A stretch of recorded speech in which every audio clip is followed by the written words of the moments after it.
Assalamualaikum warahmatullahi wabarakatuh. Waalaikumsalam warahmatullahi wabarakatuh. Alhamdulillah wassalatu wassalamu ala sayyidina Rasulillah Sayyidina wa maulana Muhammad ibn Abdullah wa ala alihi wa sahbihi wa mawala. La hawla wa la quwwata illa billah, amma ba'du.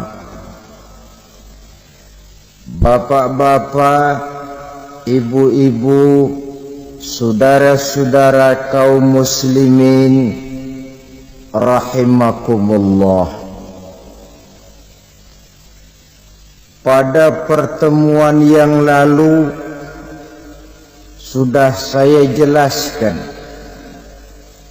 bahwa hidup selalu berakhir dengan kematian.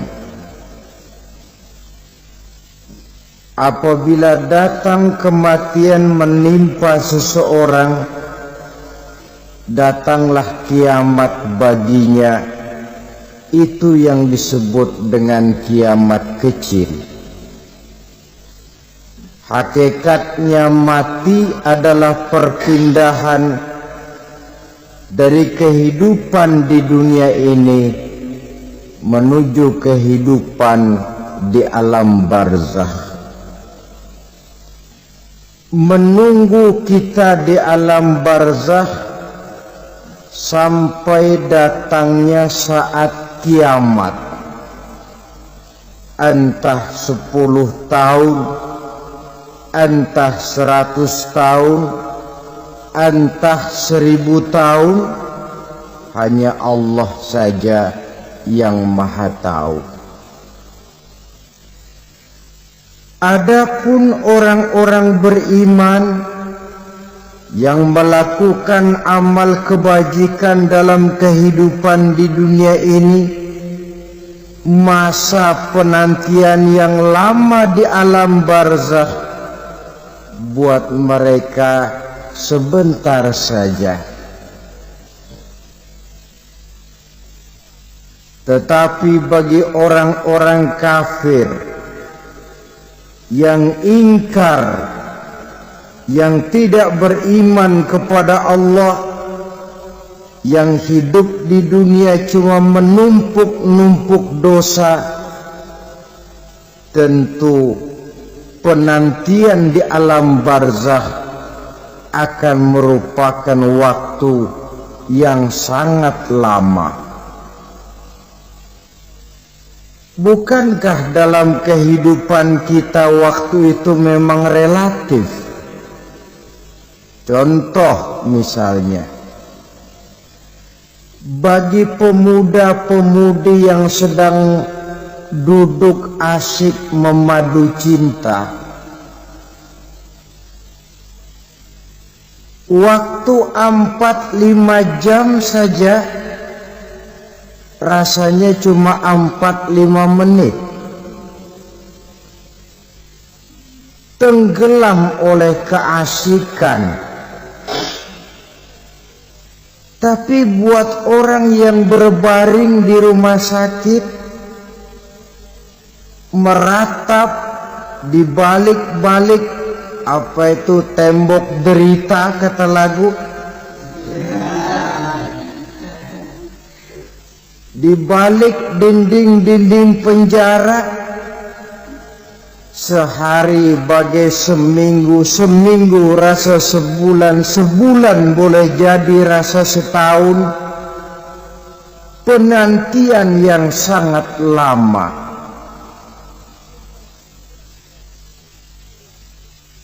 Kapan kiamat itu akan datang? Ini rahasia Allah. Jangankan kita yang orang awam, baginda Nabi sendiri tidak diberitahu oleh Allah kapan kiamat itu akan terjadi.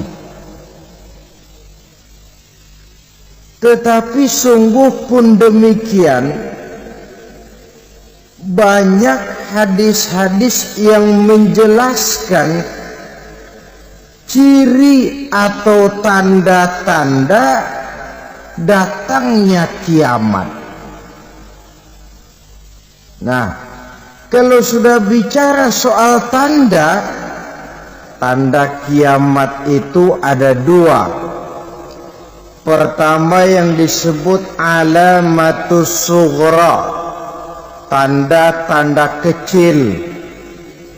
Ini waktunya masih ada tenggang.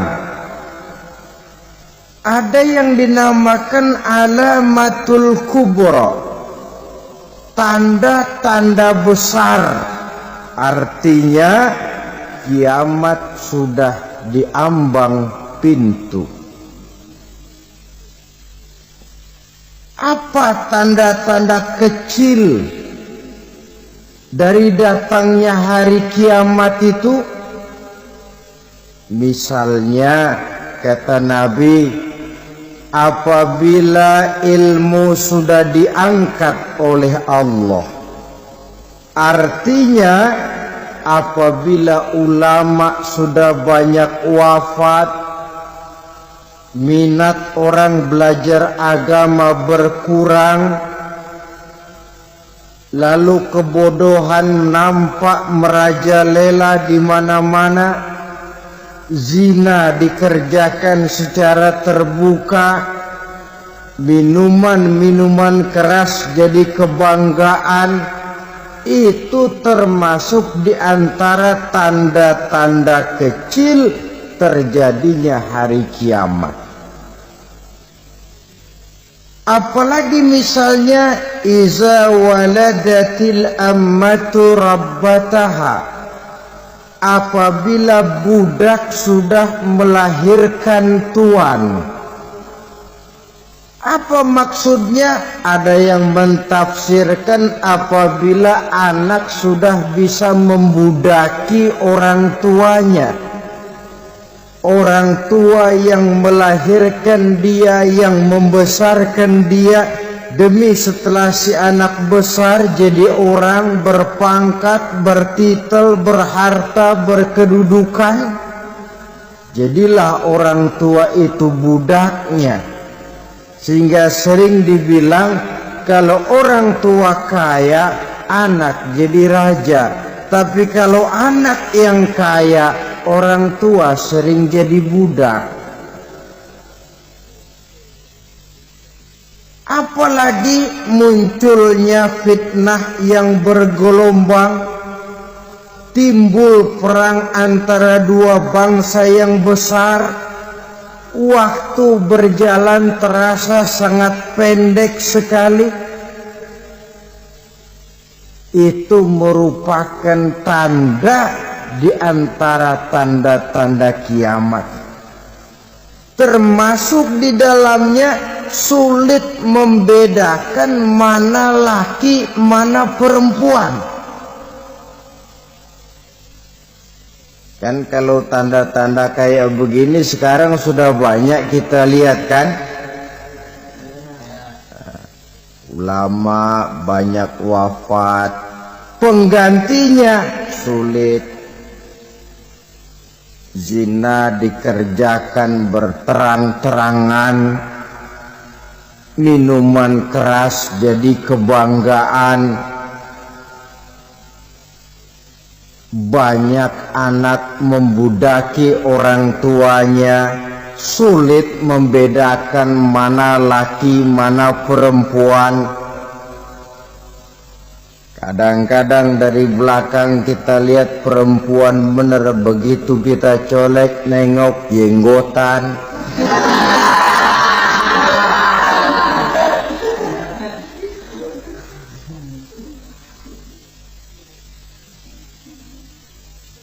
Ini termasuk tanda-tanda kecil. Masih ada tenggang sampai akan terjadinya kiamat itu. Nah, Yang dimaksud dengan tanda-tanda besar, ini tanda besar artinya kiamat sudah diambang pintu. Pertama, matahari terbit dari sebelah barat. Apabila matahari sudah terbit dari arah sebelah barat, tertutuplah sudah pintu taubat. Bersabda Nabi kita, la taqumus sa'atu hatta tatlu'a syamsu min maghribiha. Tidak akan datang hari kiamat sampai matahari terbit dari arah sebelah barat. Fa iza tala'at, manakala matahari telah terbit dari arah sebelah barat, wa ra'ahan nasu, manusia banyak menyaksikan itu, amanu ajma'un, mereka pun lalu beriman. Yang tadinya kafir, yang tadinya ingkar, yang tadinya membangkang, setelah melihat matahari terbit dari sebelah barat, buru-buru beriman, berlomba-lomba mengucap 2 kalimat syahadat. Tapi apa yang terjadi? Kata Nabi, wadzalika hina la yanfa'u nafsan imanuha lam takun amanat min qabl. Hari itu adalah hari yang iman sudah tidak berguna lagi bagi seseorang apabila sebelumnya memang dia tidak pernah beriman. Au kasabat fi imaniha khaira, atau beriman tetapi tidak pernah melakukan kebajikan di dalam keimanannya itu. Hari yang sudah kaset, hari yang sudah terlambat, beriman tidak akan ada gunanya lagi. Ini pelajaran buat kita. Sebelum sang surya terbit dari sebelah barat, sebelum nafas sampai di tenggorokan, artinya pintu taubat masih terbuka. Kalau 2 hal itu sudah terwujud, nafas sudah sampai di kerongkongan atau matahari sudah terbit dari arah sebelah barat, tertutuplah sudah pintu taubat. Tak ada lagi gunanya pangkat, jabatan, harta, bahkan beriman pun dalam suasana macam itu. Too late, kata orang Kulon. Sudah terlambat. Matahari terbit dari arah sebelah barat. Itu tanda besar, artinya kiamat sudah diambang pintu. Lalu apalagi tanda besar? Munculnya Dajjal. Dajjal artinya pendusta-pendusta yang menyesatkan manusia. Ada 2 macam Dajjal, saudara. Ada Dajjal kecil. Ini Dajjal kelas teri. Kalau ini sejak zaman Rasulullah sudah ada itu. Tiap zaman ada. Di zaman Rasulullah misalnya ada yang bernama Aswad al-Unsi dari Yaman. Ada yang namanya Musailamah al-Kazzab dari Yamama. Ada yang namanya Ibnu Sayyad dari Madinah. Ini dajjal-dajjal di zaman Rasul. Musailamatul Kadzab memproklamirkan diri jadi nabi dia.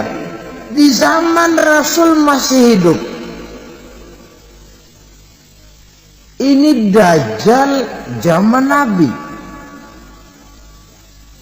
Di zaman sahabat muncul dajjal-dajjal. Di zaman kita sekarang ini dajjal-dajjal pun gentayangan. Dajjal-dajjal kelas teri. Kerjanya mendustakan manusia, menyesatkan manusia, memalingkan manusia dari jalan yang benar dan diridhoi oleh Allah Subhanahu wa ta'ala. Adapun yang merupakan tanda besar dari datangnya kiamat, dajjal-dajjal kelas kakap, pembohong-pembohong besar yang menyesatkan masyarakat manusia berpaling dari jalan Allah mengikuti jalan mereka. Apa sih ciri dajjal itu? Kata Nabi dalam hadis Bukhari Muslim, inna dajjala, sesungguhnya yang namanya dajjal itu yakhruju, satu saat akan muncul mendekati hari kiamat. Wa inna ma'ahu ma'an, si dajjal ini membawa air. Wanaran, dan juga membawa api. Dua simbol. Di tangan yang satu dia bawa air, di tangan yang satu dia bawa api. Wa ammal ladzi yarahu an-nasu ma'an fanarun, adapun yang orang banyak lihat air, hakikatnya adalah api. Yang dilihat api, hakikatnya adalah air. Oleh sebab itu, kalau api yang ditawarkan, ambillah air. Kalau air yang ditawarkan, pilihlah api. Maksudnya apa ini? Ini bahasa simbol, saudara-saudara. Dajjal bicaranya seolah-olah untuk kepentingan manusia, menawarkan surga. Surga yang dia tawarkan hakikatnya neraka. Hai manusia, kalau kau mau bahagia, jangan dekat-dekat dengan agama. Sholat itu tidak efektif dan efisien, tidak produktif dari segi ekonomi itu. Menghadiri majelis taklim cuma buang-buang waktu. Tahajud, tasbih, tahlil, baca Quran, apa itu? Pekerjaan mubazir saja. Hidup ini cuma sekali, masa yang cuma sekali, manfaatkan dengan sebaik-baiknya. Mumpung, dibawanya sifat mumpung tetapi dalam pengertian yang sangat negatif. Bicaranya seolah-olah untuk kepentingan manusia, tetapi sebenarnya menjerumuskan manusia. Menawarkan air, tapi sebenarnya api. Menawarkan api, tapi hakikatnya air. Buat apa kamu sholat? Buat apa kamu bayar zakat? Buat apa kamu puasa? Surga yang dicanangkan Dajjal hakikatnya neraka. Neraka yang digambarkan Dajjal pada dasarnya adalah surga. Jadi memutarbalikkan fakta itu kerjaan Dajjal. Yang hak jadi batil, yang batil dibilang hak, yang benar jadi salah, yang salah malah jadi benar. Tuntunan disuruh jadi tontonan, tontonan malah menjadi tuntunan. Itu pekerjaan Dajjal profesinya. Zamannya Nabi Adam, Dajjalnya kan iblis. Betul? Betul. Apa sih dan kerayuan iblis itu? Allah setelah menciptakan Nabi Adam kan bilang, Adam, kau dan istrimu Hawa tinggal di surga ini. Seluruh fasilitas yang ada di surga persilahkan kau nikmati. Satu yang tidak boleh, jangan coba-coba dekati pohon khuldi. Dekat saja jangan, apalagi sampai memetiknya. Datang Dajjal yang namanya iblis ini. Adam, kamu tahu nggak kenapa tidak boleh makan buah khuldi? Ya nggak tahu, pokoknya saya dilarang. Bodoh kamu, Dam. Khuldun artinya kekal. Kalau kamu makan itu buah, kau akan kekal di surga buat selamanya. Allah tidak kepengen, maka dilarang kamu makan buah khuldi. Kalau kau ingin kekal di surga Adam, makan saja. Saya bicara begini ini untuk kepentingan kamu Adam.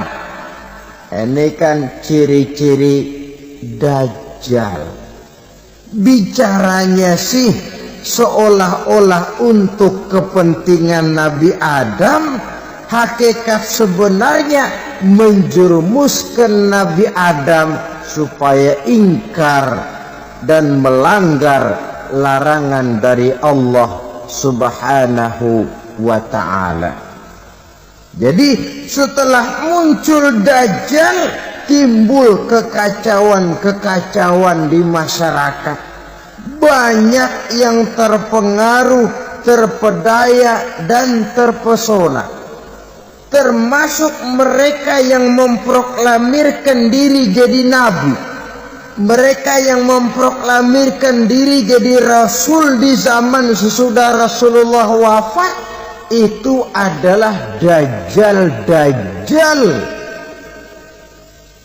Maka saya ingatkan, kalau di zaman kita sekarang ini ada orang ngaku jadi nabi, ada orang ngaku jadi rasul, biar bahasa Arabnya kental, Quran hafal, hadis ribuan hadis hafal, biar pakai serban sampai menyengser ke tanah, bahasa Arabnya fasih, tapi dia mengaku jadi nabi, jadi rasul. Kita umat Islam wajib tidak percaya, wajib untuk tidak percaya. Itulah Dajjal zaman kita sekarang ini. Tidak mustahil mereka datang mempengaruhi orang-orang awam supaya berpaling dari Rasulullah, mengikuti mereka. Nah, di akhir zaman nanti, mendekati hari kiamat, Dajjal ini muncul. Dajjal kelas Kahkam, menyesatkan masyarakat manusia untuk berpaling dari Islam, mengikuti seruan mereka.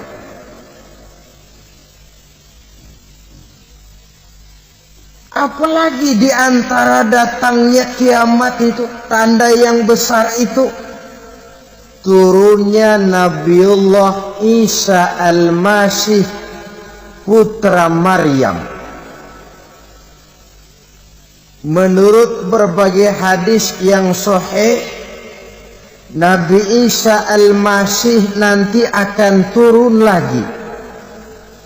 Tidak membawa risalah yang baru, tapi meluruskan risalah Islam ini yang telah banyak ditinggalkan oleh masyarakat. Bahkan ada hadis menjelaskan beliau akan membunuh Nabi, mematahkan kayu-kayu salib, lalu melaksanakan haji dan umrah mengikuti syariat Nabi Muhammad, bukan membawa agama baru.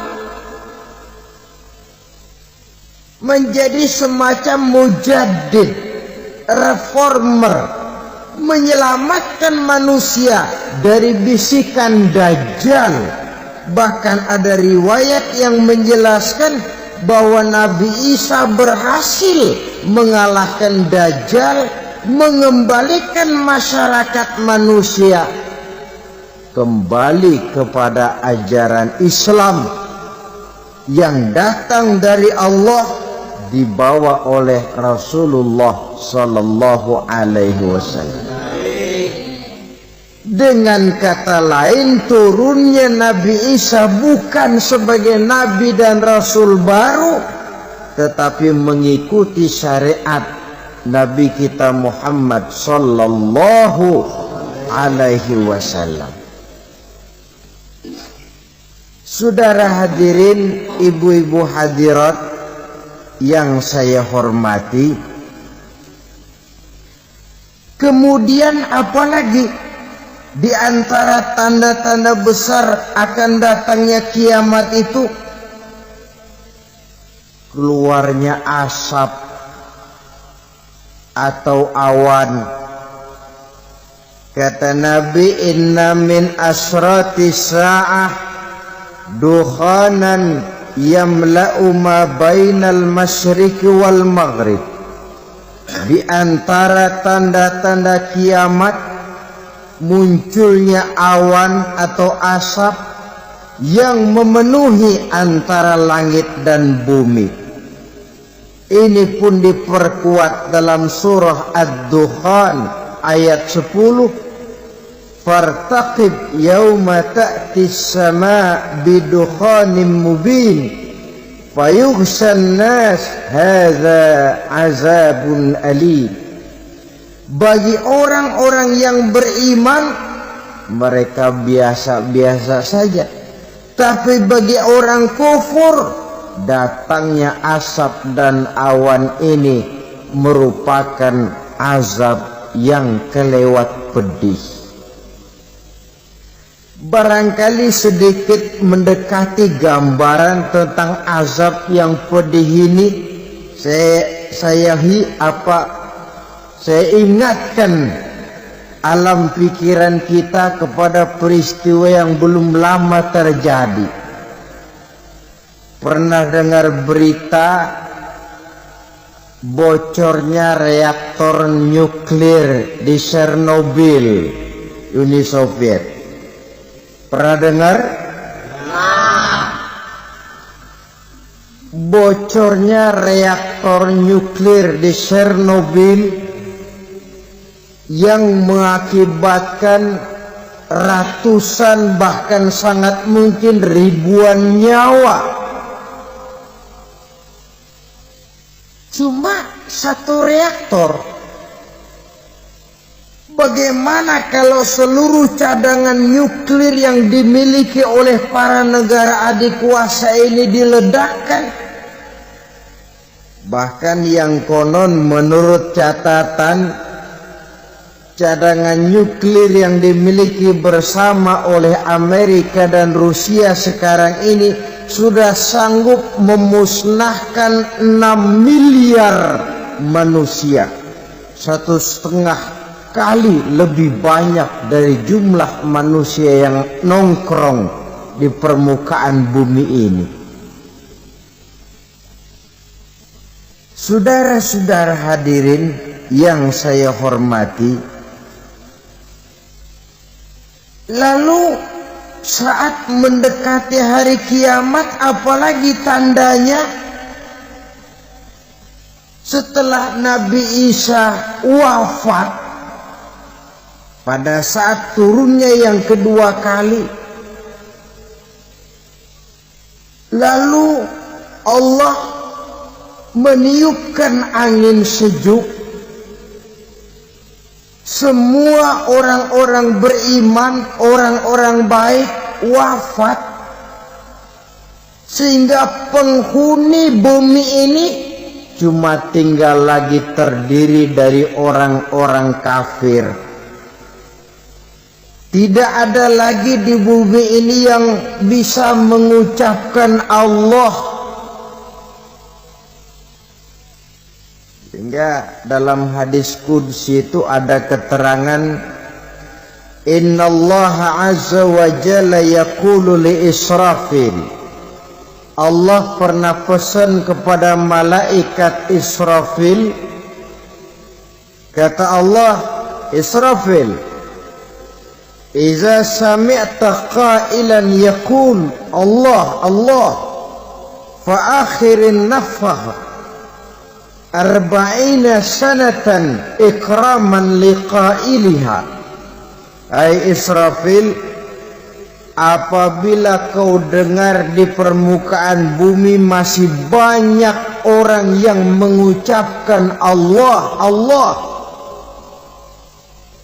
maka tunda sangkakala kiamat itu 40 tahun. Untuk apa? Ikraman liqailiha, menghormati orang yang mengucapkan Allah Allah itu. Wah, jadi karena sekarang masih banyak yang mengucapkan Allah, besar hatilah kita, masih jauh kiamat itu. Tapi jangan lupa, kiamat pribadi, kiamat kecil itu yang gak kita sangka-sangka. Ajal datang mencabut nyawa, itu kiamat pribadi, dan itu yang pasti kita hadapi, dan itu yang membuat kita tidak boleh bersikap main-main di dalam kehidupan sekarang ini. Saudara hadirin yang saya hormati, tidak ada lagi orang-orang muslim. Seluruh penduduk dunia ini kafir. Lalu terciptalah struktur sosial yang berlandaskan prinsip hidup semau gue. Bakal terjadilah prinsip di mana yang kaya menyantap yang miskin, yang kuat menindas yang lemah. Hidup sudah bagaikan di rimba belantara, berlaku hukum rimba. Siapa yang kuat dia yang menang, siapa yang lemah menjadi mangsa.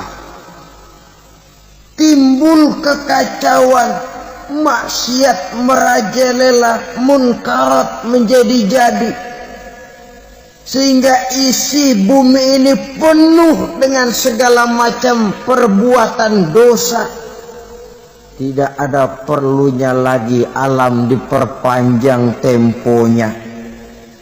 Datang saat yang sudah dijanjikan oleh Allah Azza wa Jalla, maka terjadilah yang disebut kiamat kubra. kiamat besar, kiamat hancur-hancuran. Bagaimana kejadian ini dimulai?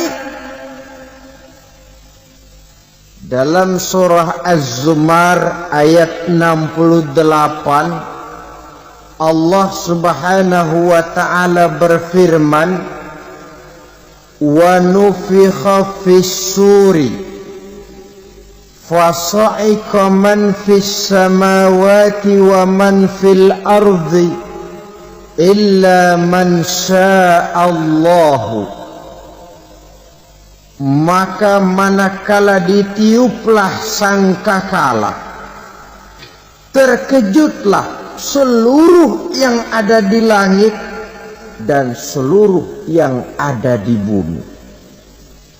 Bila saat kiamat datang, Allah perintah malaikat Israfil, Israfil, tiup sangkakalamu. Ditiuplah sangkakala oleh malaikat Israfil, yang akibat daripada tiupan itu seluruh yang ada di langit, seluruh yang ada di permukaan bumi terkejut. Yang ada di langit siapa? Malaikat kan. Bayangin aja kalau malaikat kaget, apalagi kita.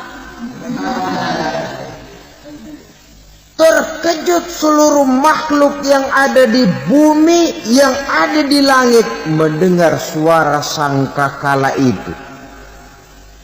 Bunyinya tidak sanggup kita bayangkan dahsyatnya. Ledakan nuklir, ledakan neutron, belum apa-apa ketimbang bunyi sangkakala malaikat Israfil ini. Nah, lalu mendengar bunyi sangkakala ini, gemparlah makhluk, kacaulah alam. Bumi gempa, planet-planet bertabrakan, gunung meletus, air laut tumpah ke darat, angin topan bertiup, halilintar menyambar. Lalu semua yang bernama hidup mati total. Mati bareng tanpa persiapan. La haula wa la quwata illa billah.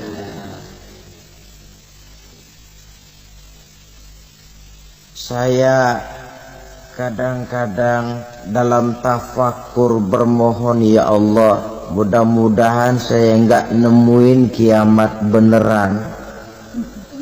Ngeri. Tidak bisa kita bayangkan macam apa suasana seperti itu. Allah saja banyak memberikan gambaran, misalnya Al-Qari'ah, wa mal qari'ah, wa ma adraka mal qari'ah. Kejadian yang menggemparkan. Tahukah kamu apa kejadian yang menggemparkan itu? Yauma yakunun nasu kal farasil mabsus wa takunul jibalu kal ihnil manfus. Pada saat itu manusia berterbangan bagai kupu-kupu, gunung berterbangan seperti kapas ditiup angin. Gunung saja macam kapas, konon lagi manusia. Kematian total, mulai semut sampai gajah mati, jin mati, iblis mati, malaikat mati. Oh, malaikat saja mati.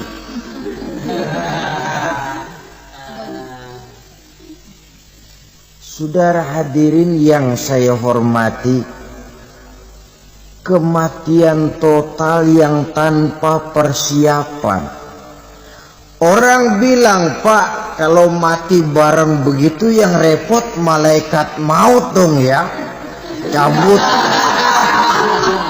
Cabut sana, cabut sini. Itu kalau menurut logika kita. Mestinya begitu menurut logika. Tapi logika juga yang bilang nggak perlu serepot itu. Sebab untuk mematikan listrik di wilayah DKI, di wilayah Jakarta, nggak perlu tiap rumah didatengin, matiin, ya lama. Cukup dari kantor pusatnya saja PLN tekan satu tombol, gelaplah seluruh Jakarta. Saudara hadirin yang saya hormati, kematian total. Lalu setelah kematian total, planet-planet juga mati, dalam arti tidak bergerak dan beredar. Angin mati, dalam arti tidak bertiup. Air mati, dalam arti tidak ada riak gelombang. Pokoknya semua mati. Kullu nafsin za'iqatul maut, semua yang bernafas mati. Dalam ayat lain, kullu man 'alaiha fan, semua yang ada di permukaan bumi fana. Yang kekal cuma Allah Subhanahu wa ta'ala. Yang paling belakang mati malaikat maut dan malaikat Israfil. Tapi mati juga sesuai dengan janji Allah. Menurut hadis Bukhari Muslim dari Abi Hurairah, masa tenggang waktu antara kematian total pada tiupan sangkakala pertama dengan proses kebangkitan pada tiupan sangkakala kedua 40 lamanya. Tidak dijelaskan oleh Abi Hurairah 40 jam, apa 40 hari, apa 40 tahun. Hadis-hadis cuma menyebutkan 40 saja. Sunyi alam, yang tinggal cuma Allah saja lagi. Ketika itu Allah berseru-seru, katanya, limanil mulkul yauma, siapa para penguasa hari ini? Mana itu raja-raja dan penguasa yang dulu mengaku jadi Tuhan? Fir'aun, mana Fir'aun sekarang? Yang dulu jadi raja, merasa berhasil, sombong, lalu tidak mau turun-turun dari kekuasaannya, sampai kepada puncak kekurang ajarannya mengangkat diri jadi Tuhan. Mana itu Fir'aun? Namrus, mana sekarang Namrus? La ilaha illa ana, ternyata tidak ada Tuhan lain selain daripada aku, kata Allah. Proses kemudian, saudara-saudara, turunlah hujan dari langit. 40 lamanya hujan itu, tidak jelas juga 40 jam apa 40 hari. Setelah air turun membasahi,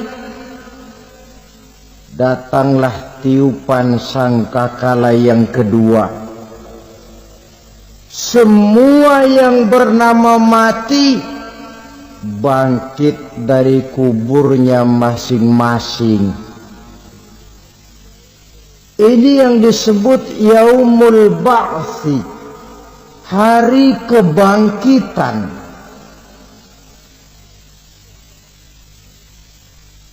Allahu Akbar. Pada saat kita bangkit dari kubur kita masing-masing, kumpul di padang mahsyar namanya. Bayangin aja, saya sendiri nggak sanggup bayangin. Manusia sejak zaman Adam sampai zaman kiamat kumpul bareng di tempat sama. Berapa banyaknya itu?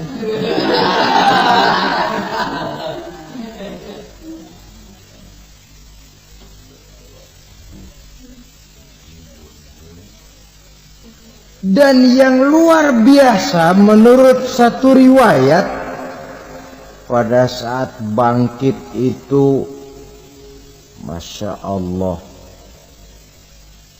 roman muka kita berubah,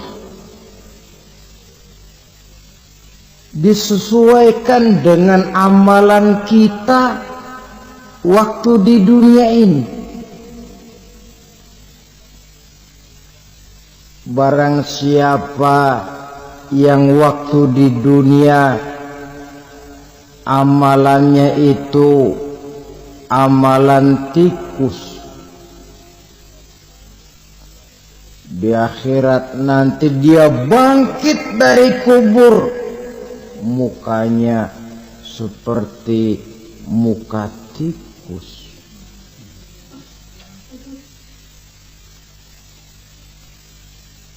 Gagah betul badannya, tapi mukanya seperti tikus. Kenapa? Amalannya waktu di dunia seperti amalan tikus. Apa amalan tikus itu? Suka ngegeragoti barang yang sudah disimpan rapi-rapi. Orang sudah simpan uang rapi-rapi, simpan perhiasan rapi-rapi, digeragoti oleh tikus. Maling-maling, pencoleng-pencoleng, koruptor-koruptor, itu nanti di akhirat nanti kita lihat mukanya seperti muka tikus. Oh, ini waktu di dunia suka nyolong, mukanya seperti muka tikus.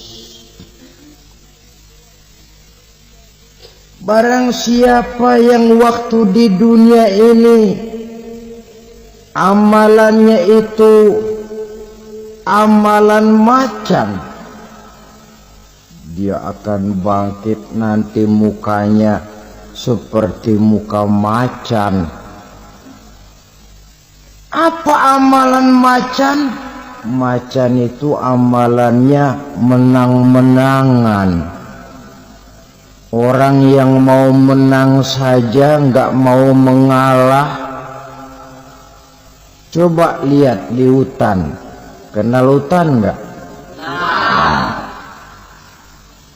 Di hutan, raja hutan di mana-mana pasti macan. Betul kan? Betul. Padahal hutan belum pernah bikin pemilihan umum.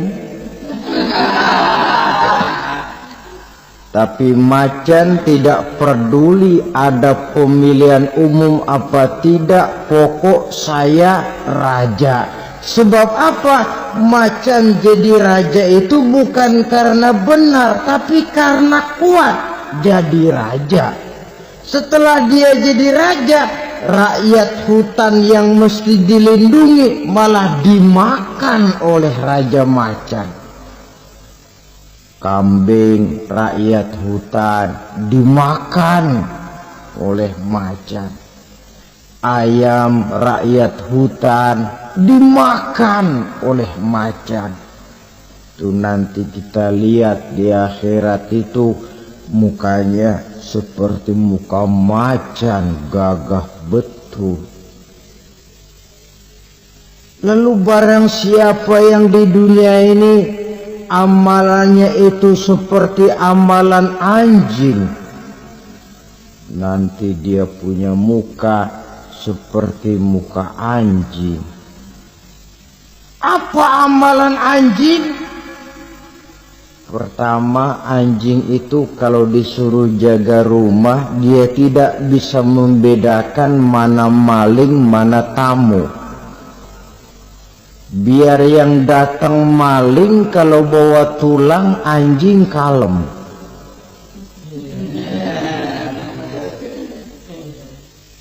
Yang kedua, anjing itu akan setia kepada siapa saja yang memberinya roti. Siapa yang memberinya roti, itulah majikannya. Apa kata majikannya, pasti dia laksanakan. Soal benar atau salah dia tidak peduli. Setelah anjing dapat roti, dia tidak punya pilihan lain kecuali bilang, abdi mah kumaha juragan wae ayeuna mah.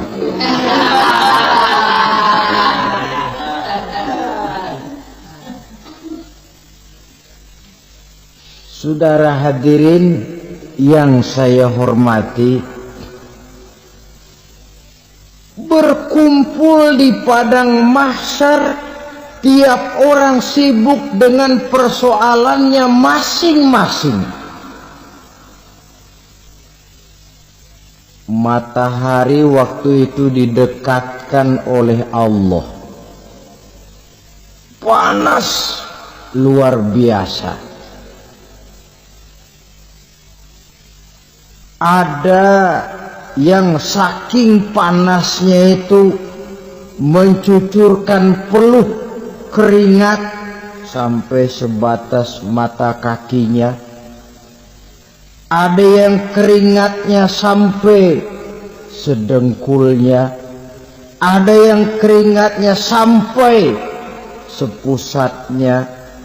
Ada yang keringatnya mengalir sampai sebahunya.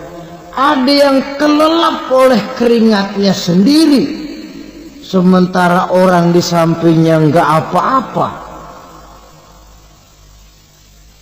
Bergantung lagi amalan dia waktu di dunia ini. Saudara-saudara,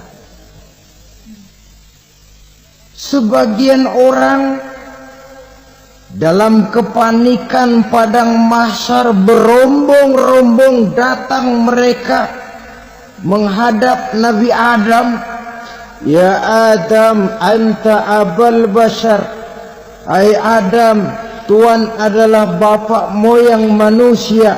Kami sebentar lagi akan disidang, dimintakan pertanggungan jawab. Tolonglah kami, hai Adam. Kata Nabi Adam, jangankan nolongin sampean, saya sendiri tanggung jawab di hadapan Allah. Ketika dulu tidak boleh makan khuldi, saya serobot. Sudahlah, urus diri masing-masing saja, nafsi. Begitu kata Nabi Nuh, begitu kata Nabi Ibrahim. tiap orang bertanggung jawab sendiri-sendiri. Ketika itulah saudara-saudara, nikmatnya menjadi umat Nabi besar Muhammad sallallahu alaihi wasallam. Sebab apa? Walaupun menurut abjad kita ini umat paling belakang, karena paling belakang kita ini toh, karena Nabi Muhammad adalah Nabi akhir, tapi akan dihisab lebih dulu, lewat di atas sirat lebih dulu, masuk surga lebih dahulu ketimbang umat-umat belakangan. Ketika Rasul mendekati ajal, beliau tanyakan itu kepada malaikat Jibril. Malaikat Jibril berkata, Muhammad, jangan khawatir, Allah sudah berjanji, inni haramtul jannata ala sairil anbiya hatta tadkhulaha anta, wa haramtuha ala sairil umami hatta tadkhulaha ummatuka. Surga aku haramkan buat seluruh nabi, kecuali kalau engkau Muhammad sudah masuk ke dalamnya. Dan surga aku haramkan buat seluruh umat, kecuali kalau umatmu Muhammad sudah masuk ke dalamnya. Logikanya, walaupun menurut abjad kita umat paling belakang, bakal dihisab paling dulu, lewat di atas sirat paling dulu, masuk surga paling dulu, kalau mampir ke neraka juga paling. Ya resiko. Jangan mau enaknya aja paling dulu. Saudara hadirin yang saya hormati, setelah masa kebangkitan itu jangan dikira begitu bangkit langsung diperiksa. Masih menunggu menanti ribuan tahun perhitungan padang mahsyar untuk sampai kepada proses yang disebut yaumul hisab, hari perhitungan. Seorang demi seorang bakal dipanggil. Bayangkan saja, kita se-RT saja di absen, kadang-kadang perlu waktu lama. Ini manusia sejak zaman Nabi Adam sampai datang hari kiamat, satu demi satu disidang di hadapan Qadhi Rabbul Jalil. Status sosial copot sudah waktu itu. Yang pernah jadi hartawan di situ tidak lagi kelihatan kehartawanannya. Yang pernah jadi jenderal tidak lagi dipanggil jenderalnya. Yang ustadz tidak lagi dipanggil al-mukarramnya. Seluruh status sosial selesai. Dipanggillah kita seorang demi seorang menghadap Qadhi Rabbul Jalil. Bagaimana proses penghisaban itu? Pertama, proses tanya jawab.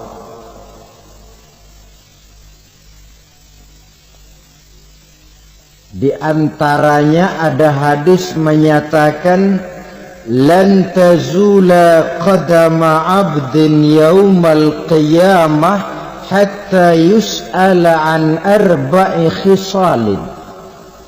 Besok di hari kiamat tidak akan bergeser telapak kaki seorang hamba sampai dia ditanya lebih dulu tentang 4 persoalan.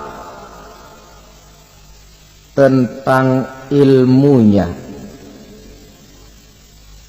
Kemana ilmu itu diamalkan? Tentang umurnya, di mana umur itu dihabiskan?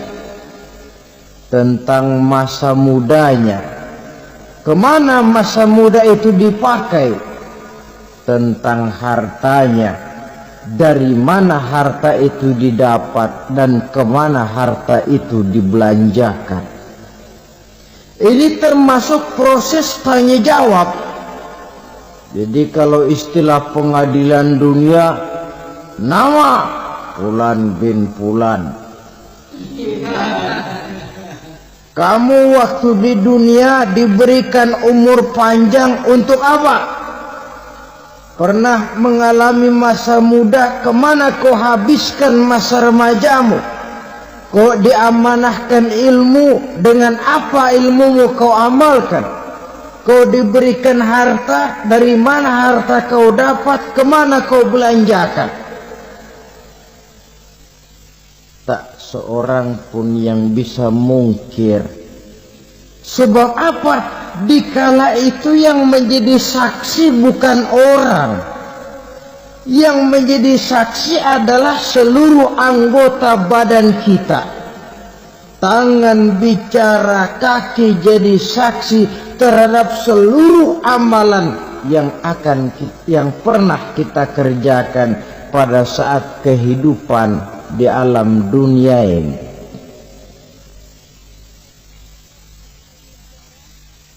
Selesai proses tanya jawab,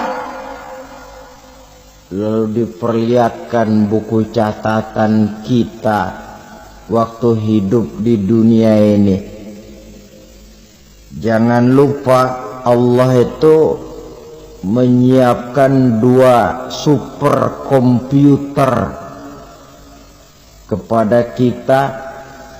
Sebelah ditempelin sebelah kanan, yang sebelah tempelin di sebelah kiri. Komputer itu namanya Raqib dan Atid. 2 malaikat yang apabila baik kita lakukan, refleks saja akan menulis kebajikan kita. Jahat kita kerjakan, akan tertulis. Catatan itu nanti diperlihatkan kepada kita. Waduh, alangkah malunya pada saat diperlihatkan catatan kita, buku rapot kita merah melulu. Barangkali diperiksa sambil diomelin, lu brengsek lo. Buku merah melulu begini, bagaimana waktu hidup di dunia? Tidak cukup diperlihatkan buku catatan kehidupan, rekaman kehidupan. Rekaman kehidupan kita secara utuh sejak terlahir sampai ajal datang merenggut nyawa. Barangkali mirip dengan video sekarang ini, di mana terekam dengan baik seluruh kegiatan kita sejak yang sekecil-kecilnya sampai kepada yang sebesar-besarnya.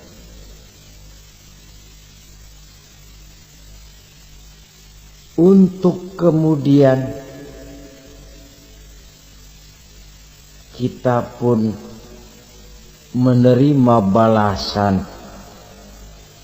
In khairan fa khairun wa in syarran fa syarrun.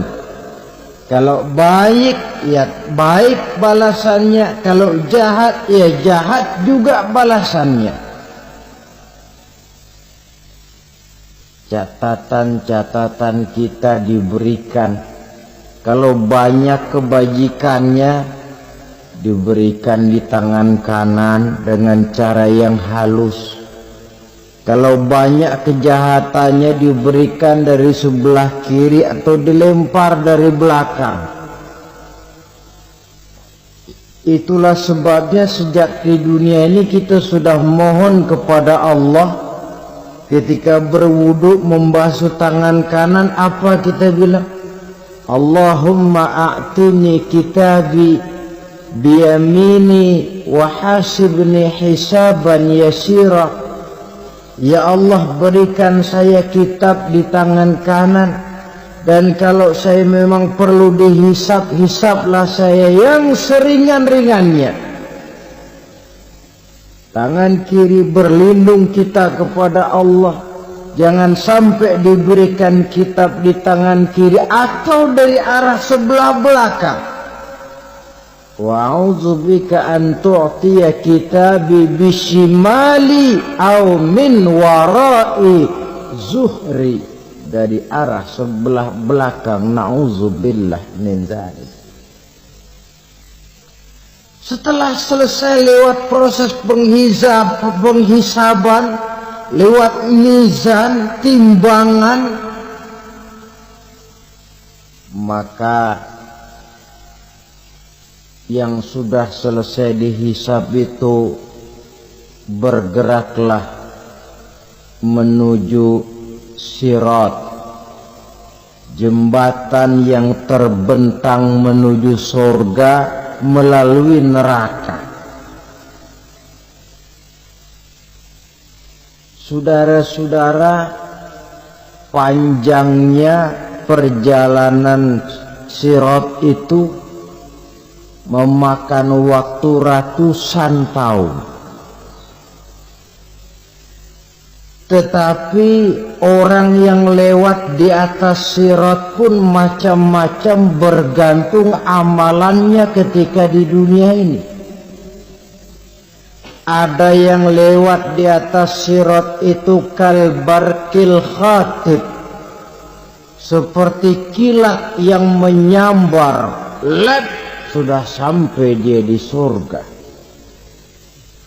Cepat bukan main. Ada yang lewat di atas sirat itu seperti orang lari-lari. Ada yang lewat di atas sirat itu seperti orang jalan biasa. Ada yang sambil merangkak, ada yang sambil ngesor, ada yang sambil gelayutan, ada yang selamat sampai ke ujung ke surga, ada yang tergelincir jatuh masuk ke dalam neraka, bergantung amalannya dalam kehidupan di dunia sekarang ini. Tiap kita akan melewati yang namanya sirat ini. Saudara-saudara kaum muslimin yang saya hormati, dengan demikian mereka yang selamat melalui sirat sampai ke terminal akhir surga, mereka yang ketika dihisab ternyata banyak kejahatannya daripada kebaikannya, mereka singgah di dalam neraka. Nah, adapun orang-orang yang beriman menurut ayat Quran dan hadis Nabi itu nanti ada bermacam-macam. Ada orang beriman itu yang dimasukkan surga. Ada orang beriman itu yang dimasukkan ke dalam surga. Ada orang beriman itu yang disebut penduduk surga. Kenapa lain-lain, Pak? Karena waktu di dunia amalannya juga lain-lain. Ada orang beriman yang masuk surga, Ini paling murah tiketnya. Mau masuk surga? Kata Nabi begini, ma min abdin qala la ilaha illallah thumma mata ala dhalik illa dakhalal jannah. Kalau seorang hamba sudah mengucap dua kalimat syahadat, dia yakin dengan kebenaran kalimat itu sampai matinya, orang itu akan masuk surga. Abi Dzar yang waktu itu diajak bicara heran, ya Rasul kok gampang betul? Iya, walaupun orang itu mencuri, iya, walaupun orang itu berzina, iya, biar dia mencuri, biar dia berzina, kalau dia sudah mengucap dua kalimat syahadat, dia yakin dengan kebenaran kalimat itu sampai matinya, itu orang akan masuk surga. Jadi masuk surga cukup dua kalimat syahadat, yakin sampai mati, masuk surga. Itu perkara masuk. Tapi kalau pertanyaannya diterusin, masuknya kapan Pak? Nah, ini lain lagi urusannya. Sebab ada yang masuknya itu langsung, ada yang mampir dulu. Di sana tempat cuma dua, kalau tidak surga, neraka. Mau ke surga tapi mampir dulu, yang mampirnya jelas di neraka. Kenapa? Dalam hadis qudsi ada riwayat, nanti itu di akhirat setelah Allah selesai mengatur penduduk surga masuk surga, yang neraka masuk neraka, Allah berkata kepada malaikat Malik, malaikat Malik, labaik ya Allah, itu bajingan-bajingan tengik, manusia-manusia durjana yang waktu di dunia tidak mau sujud, jauh dari ulama, gemar melakukan yang munkarat dan maksiat, hidup di tengah masyarakat selalu jadi bibit keonaran, kufur, sudah masuk neraka semua. Sudah ya Allah. Nah, kalau sudah, coba sekarang kamu masuk Malik. Saya, iya, masuk neraka. Mau apa ya Allah? Kata Allah, akhriju minan nar man kana fi qalbihi misqala habbatin min khardalin min iman. Kau masuk neraka, cari di dalam neraka orang-orang yang ada imannya walaupun kecil sebesar biji zarah, angkat mereka keluar. Masuk malaikat Malik ke neraka, cari orang yang ada imannya, korek-korek. Ya repot, udah pada gosong. Yang ada imannya diangkat ke atas, yang ada imannya diangkat ke atas, lalu dimandikan di Nahrul Hayat, namanya sungai kehidupan di akhirat nanti. Cakep lagi rupanya, bersih lagi wajahnya, apel di hadapan Allah. Kata Allah, bagaimana mas? Kapok enggak sampean? Kapok ya Allah. Nah, Kalau kapok, idhab fadkhulil jannah. Pergi, masuk surga sana. Berangkat mereka ke surga. Ketemu sama temen-temennya yang udah sampai lebih dulu, yang nggak pakai mampir lagi. Terjadi dialog. Kata teman-temannya yang udah pada nyampe duluan, Mas, iya, emang baru sampai? Oh, saya baru sampai. Memang mampir di mana dulu, Mas? Kita sudah lama sampai di surga. Saudara buka surah Al-Muddatsir ayat 34-35. Masalakakum fis saqar. Kenapa kamu mampir di neraka Saqar? Qalu lam naku minal musallin. Mereka menjawab, kami mampir di neraka Saqar, Mas, gara-gara dulunya kami waktu di dunia ndak pernah sholat.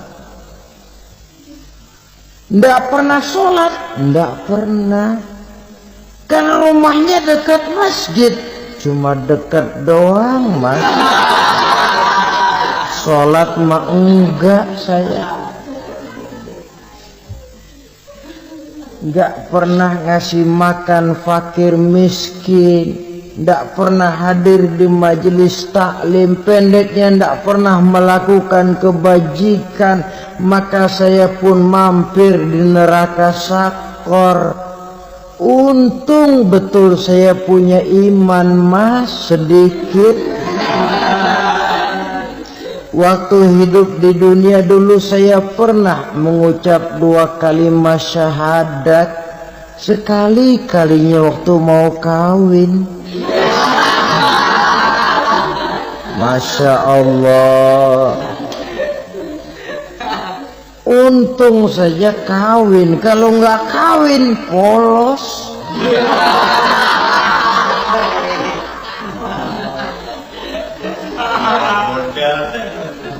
Itu juga penghulu sudah setengah mati ngajarin. Asyhadu alla, asyaduaan, asyaduaan.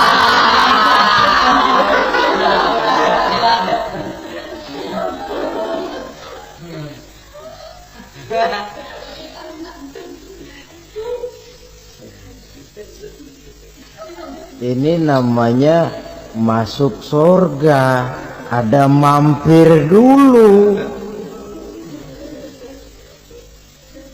Ada pula orang mukmin itu yang dimasukkan surga. Namanya dimasukkan kan terima beres. Saya masuk ke rumah, jalan sendiri, cari tempat sendiri. Saya dimasukkan ke dalam rumah, terima beres, pokok ada di dalam, itu dimasukkan namanya, nggak pakai mampir. Tapi tentu tiketnya lebih mahal ketimbang yang pertama tadi. Apa kata Allah? Innal ladzina amanu wa amilus shalihat la ukaffiranna anhum sayyi'atihim wa la udkhilannahum jannah. Sesungguhnya orang-orang yang beriman kemudian beramal soleh, kami hapuskan segala dosa dan kesalahannya, kami masukkan mereka ke dalam surga. Lihat ayatnya, Allah yang memasukkan, kita yang dimasukkan. Tidak pakai transit, tidak usah mampir. Cuma tidak cukup syahadat, tidak cukup amanu, tapi diiringi dengan wa'amilus sholih. Iman, amal. Tidak cukup syahadat, lalu dibuktikan dia sholat, dia zakat, puasa, lalu dia melakukan berbagai macam kebajikan. Ini yang menyebabkan dia tidak pakai mampir di tempat yang bernama Sakor. Lalu ada pula orang mukmin itu yang disebut penduduk sorga. Wah, ini sudah VIP ini. Ashabul jannah, penduduk sorga. Siapa mereka? Kata Allah, innal ladzina amanu summa istaqamu fala khaufun 'alaihim wala hum yahzanun ulaika ashabul jannah hum fiha khalidun. Sesungguhnya orang-orang yang beriman lalu istiqamah, tetap dalam melaksanakan perintah Allah, tidak goyang, tidak labil tapi stabil, istiqamah, mereka tidak takut dan tidak bersedih hati. Merekalah penduduk sorga. Iman, istiqamah. Tidak punya duit, sembahyang. Banyak duit, sembahyang. Miskin, sembahyang. Kaya, tetap sembahyang. Istiqamah. Kadang orang kalau susah rajin ke masjid, banyak duitnya, ngelihat masjid melengos. Itu yang dibilang waktu miskin hamba Allah, setelah kaya jadi hamba harta. Bergeser, tidak ada nilai istiqomahnya. Saudara-saudara, dengan begitu penduduk neraka itu dua. Ada penduduk permanen, ada penduduk yang semi permanen. Yang semi permanen orang-orang beriman yang mempunyai dosa besar. Mereka masuk ke neraka untuk menerima azab sesuai dengan dosanya. Bila selesai masa azab itu, mereka akan diangkat untuk ditempatkan kembali ke dalam surganya Allah Subhanahu wa ta'ala. Nah, dikala itulah saudara-saudara, ada yang disebut syafaat dari Rasulullah Sallallahu alaihi wasallam. Tapi tentu jangan lupa, syafaat ini ibarat kain menambal dia. Kita punya kain bolong-bolong sedikit, syafaat yang menambal. Sholat kita ada kurang dikit, sedekah kita ada campur riak dikit, amalan kita ada tidak karena Allah dikit, kita berharap syafaat. Jadi biarlah kain masih bolong-bolong, yang penting punya kain. Tapi kalau kainnya tidak ada, yang ditambal apanya? Sholat tidak, puasa tidak, zakat tidak, berharap syafaat saja. Ya, terlalu berlebihan itu.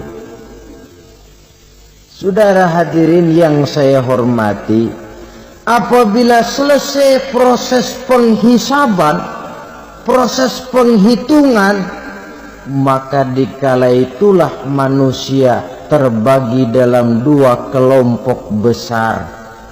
Fariqun fil jannah wa fariqun fis sa'ir. Sekelompok orang-orang beruntung yang masuk ke dalam surga, dan sekelompok lagi masuk ke dalam neraka. Akan memakan waktu untuk menceritakan sifat surga dan neraka, tapi insya Allah pada kesempatan pertemuan lain saya sampaikan.